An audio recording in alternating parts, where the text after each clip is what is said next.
They're indelible images as the U.S. scrambled to evacuate Americans and Afghans as the longest war in history came to a close. But even more people escaped Afghanistan following the Taliban's takeover of Kabul and made their way to the U.S. And St. Louis, Missouri has seen a rise in migrants from the war-torn country. So one Catholic decided to put her faith into action by starting a foundation for families in need. Ann Wittman, founder of Humankind STL, joins us now. Thanks for being here, Ann. Thank you so much for having me. So first, tell me, what happened that made you want to start this nonprofit? When I met the first family that had arrived in Afghanistan that had five small children and a baby on the way, I just fell in love with them there. And as I sat there for an hour and heard their story, my heart ached for this family, and I jumped into action and said, "All right, let's do this." So we got them a job and a car, and got the kids in school. And throughout that process, I just fell in love with them. And I didn't know what I was doing. I was just following my heart.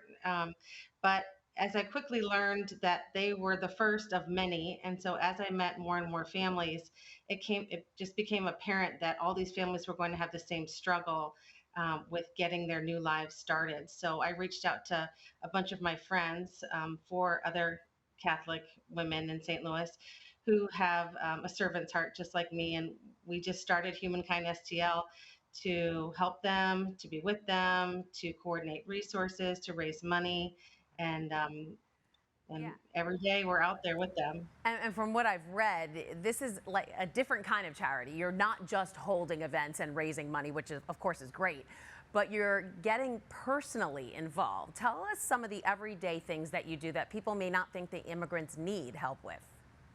Sure. So, for instance, one of our families has five children. Two of them are under five, and we have a program for women, infant, children where they can get a certain amount of free food every month.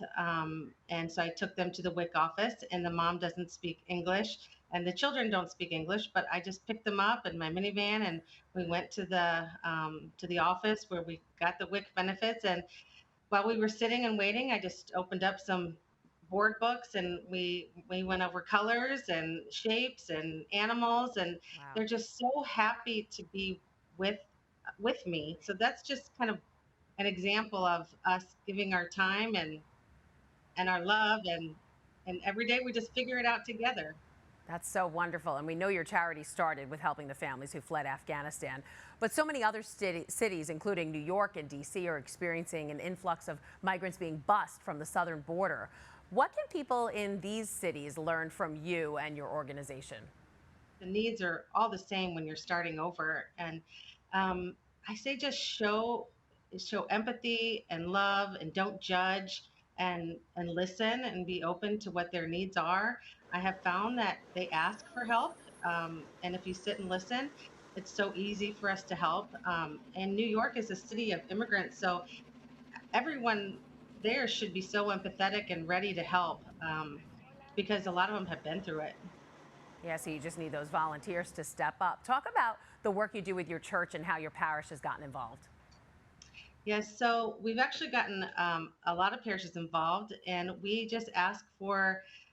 We did a quarter drive at one of the parishes because a lot of people live in apartments with coin laundry, and so the parish and the school collected quarters.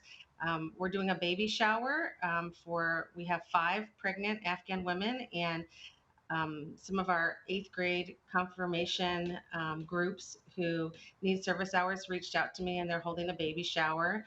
Another one of our parishes hosted a Welcome to America party in the gym, and really the premise was just to gather everybody and get to know them and have them be able to get out of their apartments and have some fun and some food.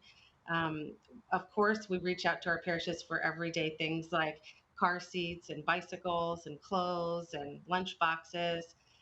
We find that the Catholic community here is extremely generous. Everybody wants to help. They just need a little direction. Absolutely. Sounds wonderful. Ann Wittman, founder of Humankind STL. Thanks so much for joining us. Thanks for having me. Hi, I'm Christine Persichetti, anchor of Currents News. If you like what you saw, please hit the like button on this video. And if you want to see more content just like it, subscribe and click on the bell for notifications. Thanks for watching, because we are putting your faith in the news.